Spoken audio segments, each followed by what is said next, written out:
So what I decided, again, this is for pure entertainment. I'm not a fabricator. I don't know what I'm doing. I just know what I want in the end. So if you watched the last video, I made the stand or the place to. This is where the gauges are going to go. They're going to go like. But I want to be able to open it up like that. But here's what I'm thinking now.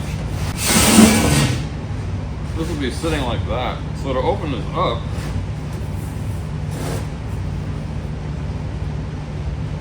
I'd have to go more than just. I don't know if I can do that. Thinking out loud here.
Okay, there's one more thing I want to fabricate, and that's a tool shelf right here. I figured I can just slip it into these slots with a little latch like that.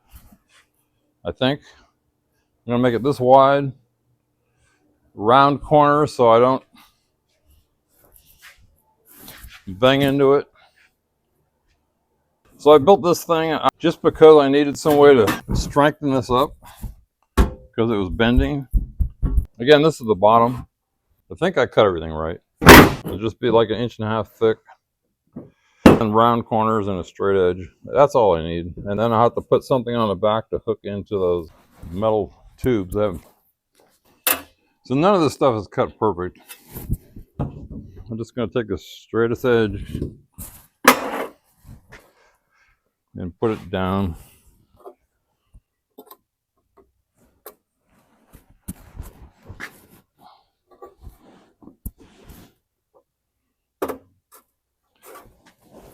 Again, the way I do it, I didn't practice any welding. I just kind of learn as I go and live with what I get.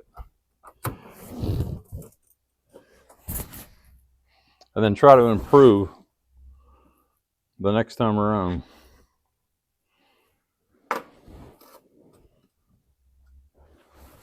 Yeah, I really like this light better than the other one. This is only cost like, I don't know, 17 bucks, 27 bucks with a dial.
Okay, I think this bracket will work on my shelf.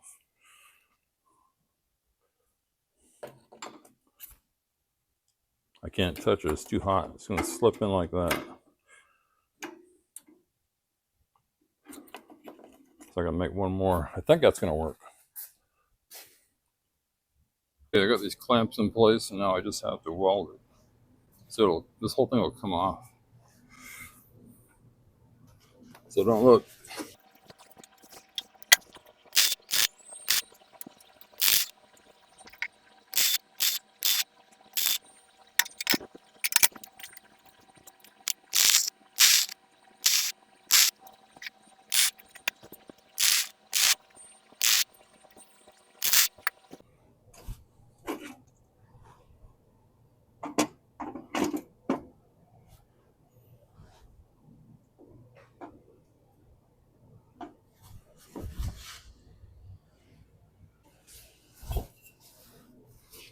It tilts a little bit.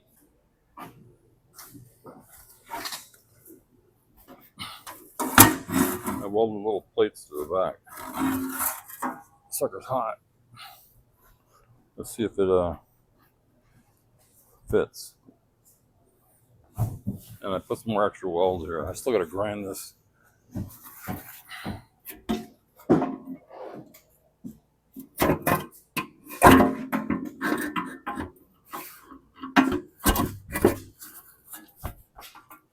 Perfect.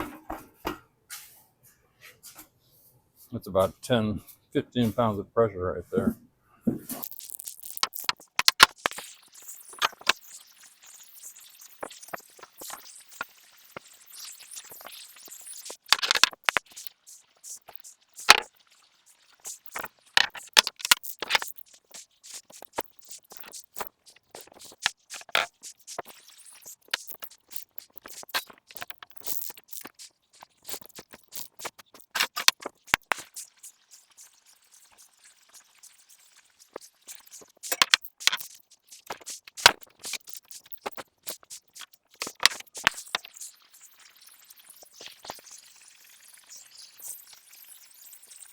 Okay, this is the stand or the leg. That's the top of the dial gauge instrument panel. That's the tool shelf, and that's the bottom of this. So I'm waiting for parts, but I'm gonna lay this out right now. When I cut this, I scribed a circle. That's where I think I want the gauges. The area in here is where I can't drill any holes. How big is this circle? I don't know, because I want to divide it up. So I'm going to lay out the string and then measure it and then divide it. So I'm just going to start right there.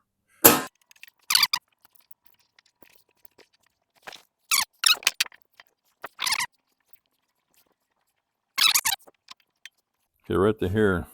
So we'll just call it 37, like 37 and a quarter, 37 and a half. I guess the problem is now I got to know how many gauges I want. So that's 10. So the gauges are 2 inches. So if they're right next to each other, 2 times 10 is 20. So I got plenty of room. But I want two more holes. So 12. Let me get my calculator. So I said 37 3/8. This is an inch fraction calculator. See if I can remember how to use it. 37 inches and 3/8 divided by 12, 3 1/8.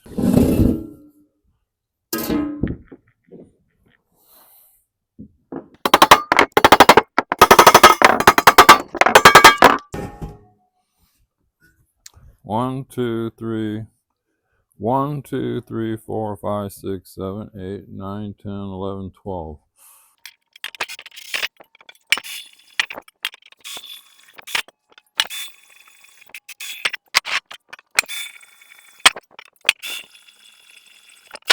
You know what I'm thinking? Before I punch any of these holes out, I better try one on a piece of scrap metal.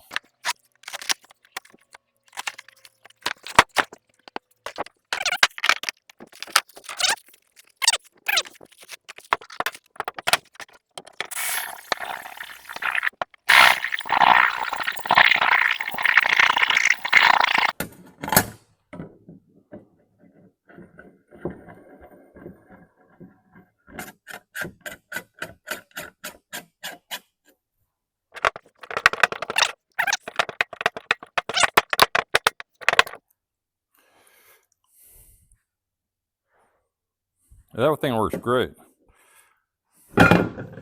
So I got one gauge somewhere. I'm buying the cheapest gauges, so I'm not going to say they're going to work the first time. We'll find out. This costs $5. It's an amp gauge.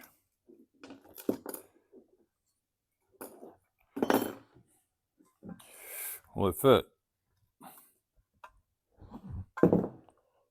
No. Lucky I did this. I thought this is supposed to be 2-inch.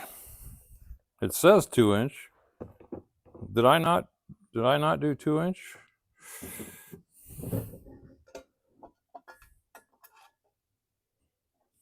No, I didn't do 2-inch. Boy, I am so glad that I did a test hole. What an idiot. But it worked great. Well worth the money. It's one of those tools that it worked.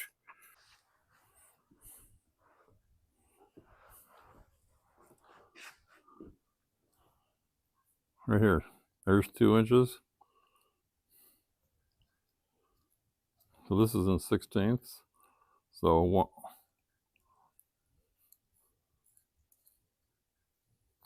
see, one time around is 1 inch.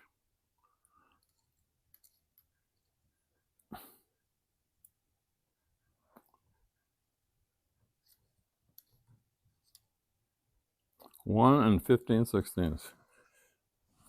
It says 1.5. What the hell? It says 2 inches.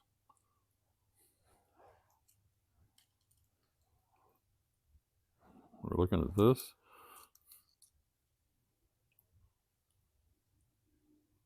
It's like 2 3/8. 2 3/8. It's 3/8 off.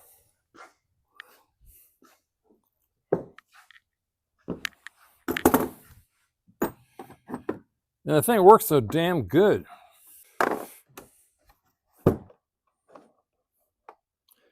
That's all we wrote, folks.